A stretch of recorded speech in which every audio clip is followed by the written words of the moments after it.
Hello and welcome to ESAT. I am Ngudu all day with the news. A delegation from the United States Congress visiting Ethiopia has said political and economic reform measures taken by Prime Minister Abiy Ahmed in a short span of time were very encouraging.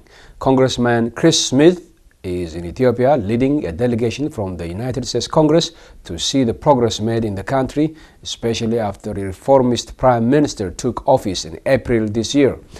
That same month, Congress had passed a resolution, House Resolution 128, to support respect for human rights and encouraging inclusive governance in Ethiopia. The resolution, introduced by Smith himself in February 2017, came after 2 years of deadly government crackdown on citizens demanding political changes and better economic opportunities.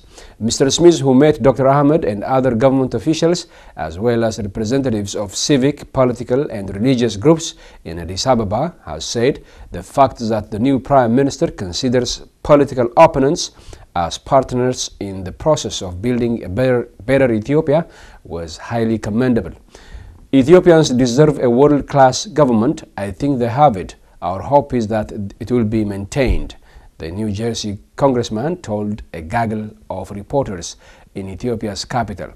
Congresswoman Karen Bass, who is also in the U.S. delegation, reiterated that reform measures taken by the Prime Minister were very encouraging. She said the delegation would present recommendations to the U.S. government on how to better help Ethiopia to further the changes and progress achieved so far. Mr. Smith, who said he has been closely following political changes unfolding in the country, has also underscored that his meeting with the Prime Minister was very fruitful. Meanwhile, Smith says the United States would provide military training to Ethiopia's defense forces both in the country and abroad. The congressman, who met and held discussions with Chief of Staff Sa'are Makonnen, said the United States recognizes the role played by Ethiopia in maintaining peace and security in the region. The Central Committee of the Amhara National Democratic Movement, ANDM, has announced that founding members of the movement, Barakat Simon and Taddese Kasa, who is also known as Taddese Tinkeshu, have been suspended from membership of the Central Committee until its next meeting in September. At the end of a two-day Congress, the ANDM Central Committee suspended the two members, saying the committee has come to the conclusion that the duo do not stand for the rights of the Amhara people. The committee also said Barakat Simon and Taddese Kasa have been found to commit illegal practices at the Threat Corporation, the development wing of the movement, according to reports by the Amhara mass media agency and the Ethiopian television.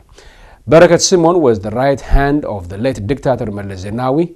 Upon the days of the former Prime Minister, he has been struggling to keep his influential position both in the ANDM and in the government. The ANDM has also scrapped a directive that allows veteran leaders of the movement who are not members of the Central Committee to take part at committee meetings. The decision will ban former leaders of the movement from attending future committee meetings. The ANDM has recently announced that it would change its name and flag to reflect current realities. President Emerson Mnangagwa's win in last month's polls has been upheld by Zimbabwe's Constitutional Court. The opposition MDC alliance had brought the legal challenge, saying the vote was marred by mammoth theft and fraud. But this was rejected by the court.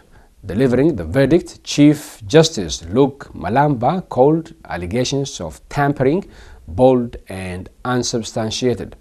It was Zimbabwe's first election since longtime leader Robert Mugabe was ousted from power last year. 2 days after the vote, at least 6 people were killed in clashes between the army and MDC alliance supporters who alleged that party leader Nelson Chamisa had been robbed of victory. Ahead of the court ruling, the streets around the courthouse in the capital, Harare, were cordoned off by security forces. In the unanimous judgment, the 9 judges ruled against the opposition's petition because they said it did not include sufficient evidence. That ends the news. Have a nice weekend.